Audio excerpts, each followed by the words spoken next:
Olá, boa noite. Hoje é quarta-feira, dia 25 de julho de 2012. Atenção ao assinar contratos. Um pequeno deslize pode ser sinônimo de problemas para o consumidor.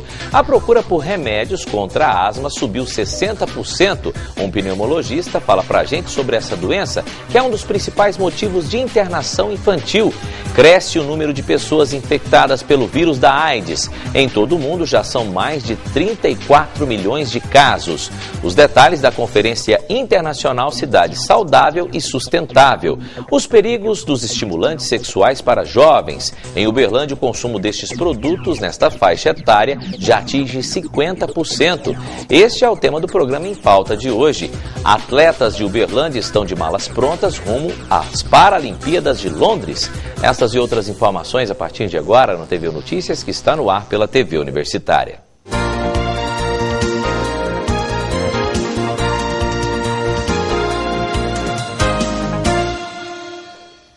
Cresce o número de pessoas infectadas pelo vírus HIV em todo o mundo. Já são mais de 34 milhões de casos. Nós fizemos uma reportagem para falar sobre o assunto e mostrar como é a vida das pessoas que convivem com essa doença. Há mais de 10 anos, Leide descobriu que era portadora do vírus HIV. Ela contraiu a doença na época em que trabalhava nas ruas como profissional do sexo. Desde então, a vida virou do avesso e as dificuldades começaram a aparecer. Ela então decidiu se tratar e encontrou apoio nessa instituição filantrópica. A instituição é não governamental, é tudo mantido por voluntário.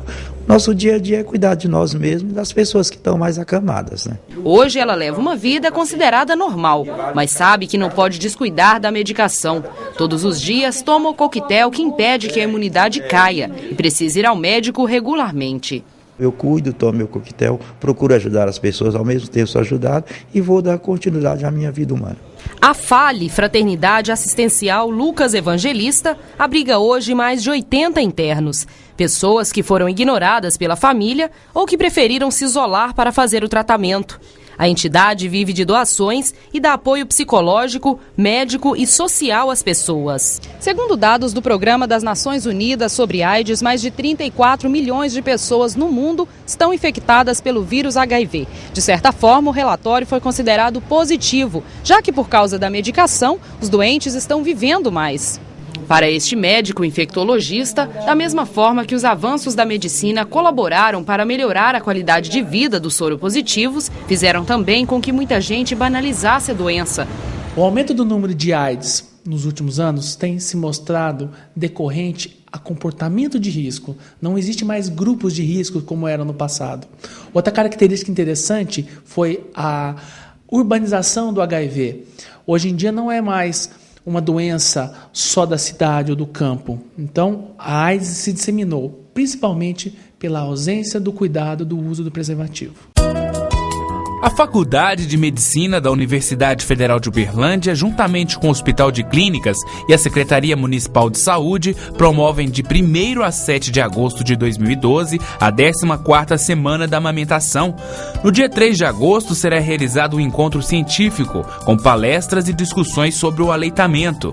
A atividade acontece no anfiteatro do Bloco 3Q do Campus Santa Mônica. Os interessados podem se inscrever gratuitamente no próprio local a partir do 12h30 do dia do evento. A procura por remédios contra a asma subiu 60% no primeiro mês em que o medicamento passou a integrar a lista de distribuição gratuita do Ministério da Saúde. E com base nisso, nós trouxemos o pneumologista Jorge Calil para falar para a gente um pouco dessa doença, que é um dos principais motivos de internação infantil pelo SUS. Doutor Jorge, essa doença atinge muitas pessoas, já que a gente acabou de dizer um dado do Ministério da Saúde, um dos principais motivos de internação infantil do SUS. Bom, boa noite, Boa Kelson. noite. A asma, nas últimas décadas, ela vem aumentando globalmente, em todo o mundo. E o governo brasileiro, atualmente, ele está bancando uma das principais medicações para o tratamento, que é o glicocorticoide inalatório. E isso facilitou muito o acesso das pessoas à medicação, que você consegue um bom controle. Então, juntando a facilidade de você obter a medicação e o aumento da doença nas últimas décadas, aumentou a prevalência. Agora, por que aumentou a incidência dessa doença nas últimas décadas? O que acontece que mais pessoas estão tendo esse problema, doutor? A asma ela é um conjunto de fatores. E uma das principais gatilhos que piora a asma é a alergia. É comum em criança. E a alergia também vem aumentando nas últimas décadas. Mas você não tem uma resposta única, são um conjunto de fatores. Tem uma teoria que chama teoria da higiene, que eles acham que a pessoa, quando é muito bem cuidada, ela fica mais exposta a fatores alérgicos do que aquela que não é tão bem cuidada. Entendeu? É tipo assim, o organismo já se acostumou com os problemas do meio ambiente, por exemplo? Ele não adquire resistência, a pessoa não deixa aquela criança ir num parque, ela protege demais, isso é ruim. Em parte São ruim. chamados anticorpos. Não vamos entrar nessa discussão aqui agora, mas enfim, são vários fatores que fazem a doença piorar, não tem um conjunto de fatores. Agora, com relação à asma, muita gente às vezes ainda tem dúvidas sobre o que é essa doença, quais os problemas que ela pode causar. Quando identificar que uma criança, por exemplo, que tem até em bebê, né, como é que é? É fácil de identificar? O que acontece, doutor? Tem uma frase que fala assim, a asma não é quem quer, é só quem pode ter. A pessoa tem que nascer predisposta geneticamente a ter a doença. E alguns fatores do meio ambiente afloram aquilo. Ela é uma doença inflamatória, isso hoje já está estabelecido, é uma doença inflamatória da mucosa brônquica, da mucosa respiratória. E a atopia, a hereditariedade, quando um dos pais tem asma, ou o pai ou a mãe, principalmente a mãe, o fator de risco para o filho ter é muito grande. Então, esse conjunto de fatores faz aparecer a doença naquela pessoa que nasce predisposta a ter. Nesse caso, mesmo ela sendo predispostas, tendo essa questão de hereditariedade, tem cura? Ou a pessoa vai ter que se acostumar e tomar remédio e cuidar o resto da vida? Não tem cura, mas você tem controle ao ponto, o paciente às vezes acha que curou, porque ele controlou tão bem, passava tão mal e não tem mais nada, que na ideia dele ele curou. Mas você não tem cura, uma vez estabelecido você está com aquilo, você pode ficar com ela adormecida, vamos dizer assim. Pode ser que você fique adormecida com ela até os seus 90 anos. E pode ser que em algum momento ela aflore. E como que é o controle? Tem a bombinha, tem os remédios, como é que funciona isso? Por exemplo, a gente vê muito, até em filme mesmo, né, crianças asmáticas, se ficar sem a bombinha começa a passar mal. Como é que funciona isso, doutor? Primeiro é a adesão ao tratamento. Você tem que fazer o diagnóstico e iniciar o tratamento. E essa adesão ao tratamento ela é importante porque não é uma doença que você trata uma semana e suspende a medicação. Você tem um certo uso prolongado. Dependendo do nível da asma, algumas pessoas vão depender daquela bombinha e outras não. Vai ter um controle muito bom, depois também sem a bombinha. Mas a pessoa tem que aderir ao tratamento. E quando a gente fala bombinha, o remédio principal do tratamento é o glicocorticoide inalatório. Tem que cair um mito que não faz mal, não vai criar dependência, não faz mal para o coração. A pessoa tem que saber a técnica certa de uso, a dosagem certa de uso e aderir ao tratamento. Rapidamente, para a gente terminar, doutor, eu só gostaria de comentar, que o senhor comentasse aquela informação, quando a gente iniciou o assunto, que foi a questão do Ministério da Saúde agora liberar esse tipo de medicamento. O senhor acredita que vai melhorar a vida de muita gente pegando esses remédios gratuitos? Vai melhorar a questão do controle dessa doença? Olha, tem tudo para melhorar. A grande importância disso é que a pessoa tem que aderir ao tratamento. Não adianta ele ir lá pegar a bombinha, porque ele está ganhando, usar a bombinha uma semana e parar. Mas a facilidade dele pegar facilita demais. Eu tenho certeza que a maioria vai aderir. Tá certo. Doutor, muito obrigado pelas informações. Obrigado. Volte sempre para dar dicas para a gente de saúde aqui. Muito obrigado. Pelo convite. E agora você vai ver como fica o tempo para esta quinta-feira. O ar seco deixa o tempo estável com predomínio de sol no Triângulo Mineiro. Os índices de umidade relativa do ar devem atingir valores inferiores a 30%. Em Uberlândia, tempo frio pela manhã, à tarde sol com algumas nuvens, mas não deve chover. A mínima prevista é de 8 graus e a máxima 23 graus. Confira agora a previsão para outras cidades vizinhas.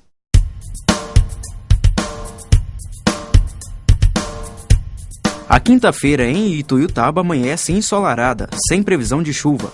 A mínima é de 17 e máxima de 27 graus. Em Tupaciguara, sol entre nuvens pela manhã. Não deve chover. Mínima de 15 e máxima de 29 graus. Em Araxá, tempo nublado pela manhã. À tarde, dia ensolarado, sem possibilidade de chuva. As temperaturas variam entre 15 e 28 graus. A quinta-feira, em Patos de Minas, amanhece fria. À tarde, o tempo permanece estável. Mínima de 5 e máxima de 24 graus. E depois do intervalo, os detalhes da Conferência Internacional Cidade Saudável e Sustentável. A gente volta em instantes.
A assinatura de um contrato é sempre um momento que exige atenção do consumidor. Um pequeno deslize pode ser sinônimo de dores de cabeça futuras.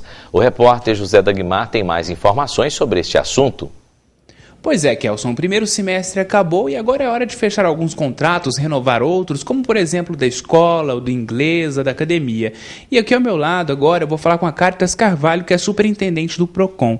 Caritas, o que é importante verificar quando a pessoa vai assinar um contrato, quando vai fechar um contrato?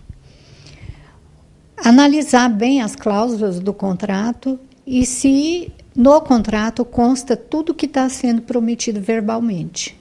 Verificar bem, se for de uma academia, verificar naquela academia, fazer uma visita, olhar se ela oferece aqueles serviços mesmos, se tem condição. Se é de uma escola, principalmente escola infantil, visitar a escola, verificar tudo, observar bem essas cláusulas contratuais, que algumas trazem multas altíssimas e abusivas, então não aceitar isso, porque a multa não pode ultrapassar 10% do valor do contrato. E, então, tomar todos os cuidados para fechar esse contrato. Caritas, nesse caso, a multa de 10%, ela pode ser negociada, dependendo do valor, pode ser parcelada? Como é que isso é negociado? Pode ser negociado. Agora, ele pode tentar, porque a maioria desses contratos são contratos de adesão. Então, eles já estão prontos ali, pré-elaborados. Então, ele só preenche ali com o nome do contratante, contratado. Então, nesse caso, o consumidor tem que tomar muito cuidado com o que está escrito e verificar se aquilo é verdadeiro mesmo e negociar antes de assinar o contrato, porque depois que assina, fica mais difícil resolver o problema. Importante lembrar também que o consumidor precisa saber, pelo menos ter um mínimo de noção sobre os direitos dele, né? O consumidor hoje ele está bastante consciente, porque o Código de Defesa do Consumidor ele é muito divulgado, sempre a imprensa está divulgando coisas aí sobre os direitos do consumidor, e nós temos, qualquer um pode conseguir a lei, né, através, em qualquer livraria, qualquer papelaria, aí existe onde vende revistas, aqui no PROCON também consegue o código. Então, na internet, e tomar conhecimento dos direitos para poder reclamar. Certo. E para quem precisar utilizar os serviços do PROCON, qual é o endereço aqui? O endereço é Avenida João Pinheiro, 1417, bairro Aparecida. Nosso atendimento é das 12 às 17 horas. Ok, muito obrigado pela entrevista, Caritas. Então, lembrando, é Avenida João Pinheiro, número 1417, no bairro Aparecida. É com você, Kelson. No próximo dia 10 de agosto, no Anfiteatro 3Q do campus Santa Mônica da UFA, acontece a Conferência Internacional Cidade Saudável e Sustentável. Para falar sobre este assunto, eu vou conversar agora com o Samuel do Carmo Lima, que é presidente desta conferência. Samuel, antes de mais nada, eu quero saber o que é isso, Conferência Cidade Saudável e Sustentável. Boa noite. Então, uma cidade sustentável não é somente aquela que pensa na preservação dos recursos naturais, na eficiência energética, na biodiversidade, mas é aquela que pensa na sustentabilidade da vida e da vida humana, não é? Então, por isso também, cidade saudável é aquela que produz saúde para os cidadãos. Então, é pensando nisso que a gente tem que pensar, tem que criar uma cidade que seja saudável, que produza saúde e que seja sustentável no sentido da vida, e não somente da ecologia, dos bichos, da água, dos recursos naturais, mas também da vida humana. Quer dizer, o ideal é juntar as duas coisas, efetivamente. Né? E eu te pergunto, antes da gente entrar especificamente na conferência, como que você avalia a nossa cidade, Uberlândia? É uma cidade saudável e sustentável ou ainda precisa melhorar muita coisa? É uma cidade sustentável em muitos aspectos, né? A gente tem aí uma cidade que, comparativamente a outras cidades do mesmo porte, nós já resolvemos grande parte dos problemas, mas a cidade vai crescendo e os problemas vão aumentando, não é? E com relação à ideia do saudável, né, da cidade que produz saúde, a gente precisa melhorar muito ainda, não é? E não é só assistência médica, mas são condições da própria vida, da vida cotidiana, do lazer, da habitação, da mobilidade urbana, ou seja, a gente tem que caminhar muito ainda para ter uma cidade saudável e sustentável. Até porque esses tópicos que você deu como exemplo, né, se a pessoa não tiver lazer, não tiver uma habitação, não tiver qualidade de emprego, acaba influenciando na saúde também. Efetivamente, saúde, não é qualidade de vida. Muita gente pensa...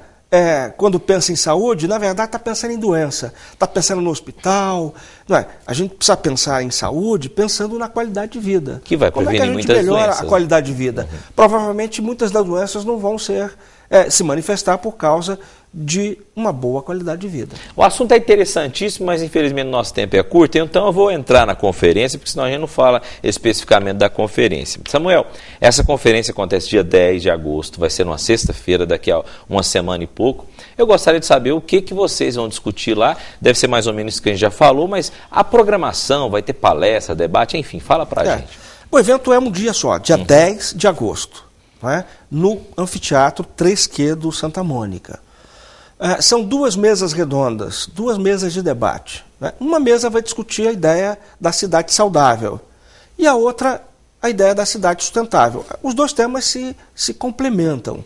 Então, é um dia só, pela manhã uma mesa redonda com debates, com palestras, e uma mesa redonda à tarde também, debates e palestras, e assim a gente conclui a ideia do seminário e efetivamente a gente vai fazer proposições depois para a nossa cidade, né, para que a gente busque e alcance esse ideal da cidade saudável e sustentável. Gostaria de saber quem que vai participar desses debates e quem que pode participar para assistir e para debater também. Nós temos palestrantes que vêm de Manaus, que vêm de São Paulo, que vêm de Portugal, né? E quem pode participar? Todas as pessoas interessadas no assunto, né? Não só universitários, mas profissionais, né? Estudantes do ensino médio, do ensino fundamental, que queiram participar. As inscrições são gratuitas e é feita pelo site do evento. Então isso é muito importante, gente. As inscrições são gratuitas, um assunto tão importante como esse, né? Só não vem quem não quer. Só que com a questão de inscrição gratuita, tem limite? O 3Q é muito grande, mas tem limite de... Nós vamos fechar as inscrições, porque nós já temos muitas inscrições e a gente fica preocupado que o lugar só cabe 300 pessoas.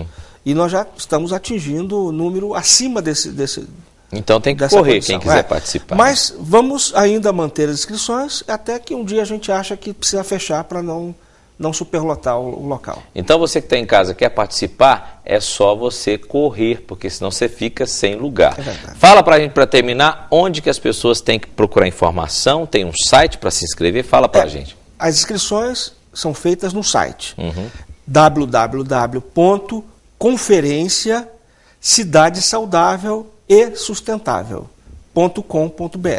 Tá certo. Muito obrigado pelas informações, Samuel. A gente espera que vocês tenham um ótimo evento e com discussões como essa, que coloquem também na prática, né? Porque a gente não pode falar que só tem que ficar na teoria, porque senão não adianta. Que discussões como essa sejam colocadas na prática e melhorando a nossa cidade. Muito obrigado pela entrevista. Eu que agradeço. Viu? Muito obrigado. Daqui a pouco, os estimulantes sexuais para jovens podem causar problemas de saúde. Este é o tema do programa Em Pauta de hoje. E os detalhes daqui a pouco. A gente volta já.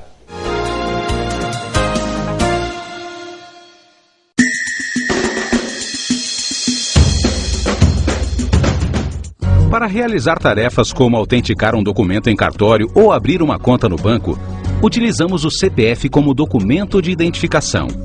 O cadastro de pessoas físicas é o registro na Receita Federal Brasileira. Você pode tirar o CPF em qualquer agência do Banco do Brasil, da Caixa Econômica Federal ou dos Correios. Em todos eles, é cobrada uma pequena taxa. Pessoas com mais de 18 e menos de 70 anos podem pedir o CPF apresentando um documento de identidade e o título eleitoral. Quem tem mais de 70 anos só precisa apresentar um documento de identidade. Pessoas com deficiência mental, discernimento reduzido ou incapazes também podem solicitar o CPF. Neste caso, um representante legal chamado de tutor ou procurador precisa apresentar seus próprios documentos de identidade. Adolescentes com mais de 16 anos e menos de 18, apresentando um documento de identidade, podem solicitar o CPF sem a presença dos pais. Brasileiros que saíram do país e estrangeiros com visto permanente ou visto temporário para trabalhar, além dos documentos de identificação, precisam preencher um formulário disponível no site da Receita Federal. O CPF é um documento essencial na partilha de heranças e elaboração de inventários. Por isso, em alguns casos, é necessário solicitá-lo para pessoas já falecidas. Um representante legal pode dar entrada na inscrição do CPF. Além de seus documentos de identificação, o representante deve apresentar o original e uma cópia simples de uma declaração que justifique a inscrição no CPF, a certidão de óbito e um documento de identidade do falecido.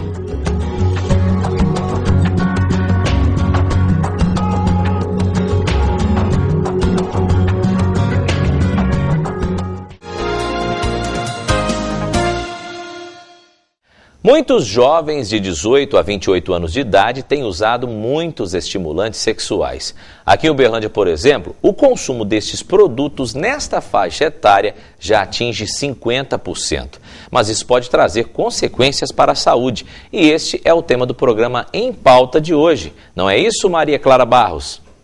Olá, Kelson. No programa Em Pauta dessa semana nós vamos falar sobre impotência sexual. É que, segundo pesquisas, muitos jovens entre 18 e 28 anos de idade têm o hábito de utilizar estimulantes sexuais. Um medicamento que, se usado de forma indevida, pode causar dependência e uma série de problemas. Para falar sobre esse assunto, eu vou receber aqui no estúdio a farmacêutica Tereza Paula Jabor, o médico urologista Dr. Luiz Mauro Coelho e Tereza Cristina Martins, que é psicóloga. Nosso encontro é às 10 da noite e eu espero você. 3 atletas de Uberlândia estão de malas prontas rumo às Paralimpíadas de Londres. Eles fazem parte do programa Uberlândia Paralímpico, criado em 2008. A chance de trazerem medalhas é grande. Concentração e habilidade. Estes são alguns segredos desta paratleta para garantir bons resultados. Há mais de 10 anos praticando bocha, pela primeira vez, Daniele vai participar de uma Paralimpíada. Uma gratificação, sabe, por todo o esforço que a gente teve até aqui para conseguir essa classificação e poder participar dos Jogos Paralímpicos. Várias medalhas conquistadas em campeonatos nacionais em parceria com a mãe, que é calheira, pessoa que segura e posiciona esta calha por onde passa a bocha. Uma sintonia que pode garantir o ouro. E eu que estou assim, né, torcendo para isso, trabalhando para isso mesmo, né, para nós duas chegar com a medalha aqui.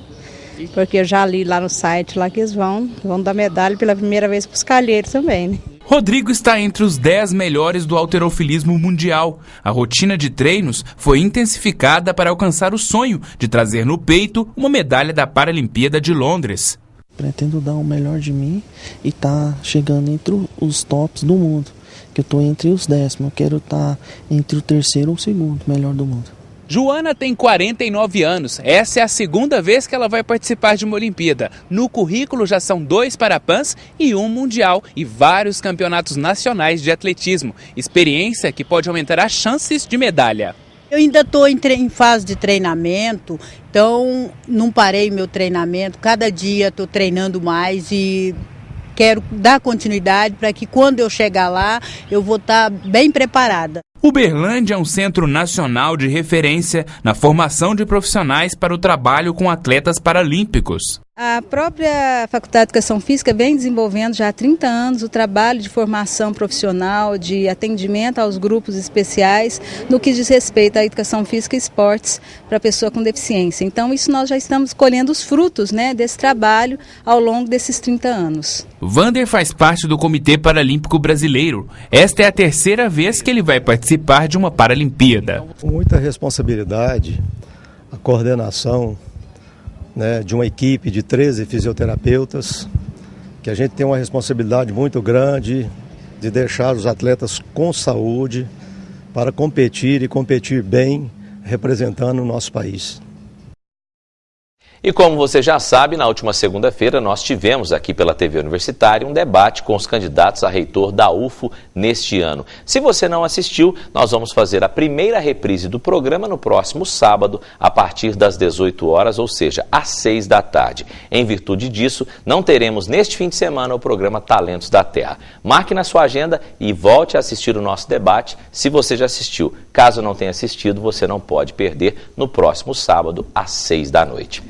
E se você quer participar do nosso telejornal, enviando sugestões, é só entrar em contato com a gente. O telefone da redação do TVU Notícias é 3239-4338. O e-mail redação@dirco.ufo.br. E se você perdeu alguma matéria ou quer ver novamente alguma matéria, é só acessar o nosso site www.rtu.ufo.br. O TVU Notícias de hoje fica por aqui. Obrigado pela sua audiência. Tenha uma ótima noite. E não se esqueça, a gente se encontra amanhã às 6h30 da noite. Até lá!